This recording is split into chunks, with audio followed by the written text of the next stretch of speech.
Diz a lenda que a minha mãe faleceu quando eu estava sendo amamentado. E posteriormente eu pude comprovar que isso foi verdade. Ela estava me amamentando, quem testemunhou isso foi meu irmão. E de repente ela deu um grito, ela estava sentada na cama, né? Ela deu um grito e me jogou para trás e daí ela se foi. Até então, e a lenda da história da minha mãe é muito interessante, porque a minha árvore genealógica começa com ela e antes dela não existe nenhum parente conhecido. Do lado do meu pai até que nós temos uma árvore genealógica razoavelmente grande, mas do lado da minha mãe ela é a primeira e eu sou o segundo da árvore genealógica, né? Nós somos 3 irmãos, tem um irmão mais velho, 2 irmãos mais velhos. Então antes dela não existe nenhum parente conhecido. Na certidão de nascimento dela tinha um nome de uma pessoa, porém essa pessoa é que a havia criado, ela também não sabia as origens dela. As origens da minha mãe. Conta a lenda que ela foi encontrada numa enxurrada, né? É bem parecido com a história de Moisés, que foi encontrado num cesto, num rio. E não raro, né, algumas crianças são encontradas em cursos de água. Mas a origem da minha mãe é o seguinte, né? É que ela foi encontrada numa enxurrada, ela é de Itabira.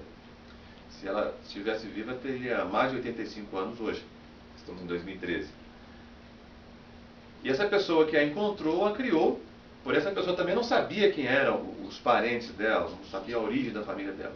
Portanto, a minha mãe, ela apareceu numa enxurrada. Ela não existe registro de nascimento dela. É um fato bastante bizarro, bastante interessante.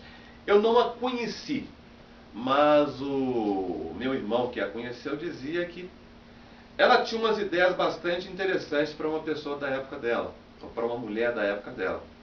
Então, na década de 50, ela era mãe solteira, ela tinha uma vida independente de marido ou de homem, e sempre falava muito para o meu irmão: olha, estude muito, você tem que estudar, estude bastante.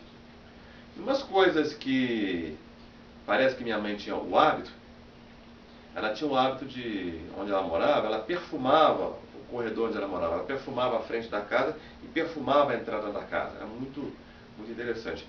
Interessante que esse é um hábito que eu também tenho, né? De perfumar o ambiente onde eu estou. Eu não sabia a origem disso. A origem é dela. Essa questão do estudo, da pesquisa, então parece que minha mãe lá nos anos 50, ela tinha umas concepções de vida muito avançadas para uma mulher da época dela. Para começar, ela era solteira, ela era sozinha. Ela tinha um filho, que era meu irmão. Era mãe solteira. Para vocês terem uma ideia, hoje em dia é muito comum mãe solteira, mas não existia divórcio. No começo da década de 60, final dos anos 50, não existia divórcio. Então, uma mulher que desquitava, ela tinha o mesmo status de uma prostituta. É muito interessante. Então, ela era extremamente discriminada. E desquitar não era divorciar, era simplesmente desquitar. Era um tipo de separação que a pessoa se afastava do marido. Ela tinha o status de uma prostituta. E logo quando surgiu o divórcio, mulher que divorciava era uma coisa horrorosa, né? Então isso aí são os ecos aí da tradicional família mineira. No entanto, a minha mãe na década de 50, final da década de 50, começo dos anos 60, ela era mãe solteira. E ela não era casada com meu pai, ainda teve 2 filhos com um homem que não era casado. Então ela era mãe solteira 2 vezes. E trazia um filho de um outro relacionamento.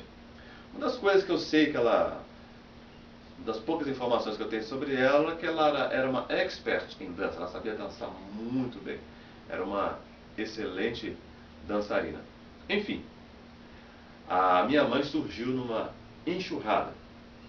Após uma tempestade, ela foi encontrada.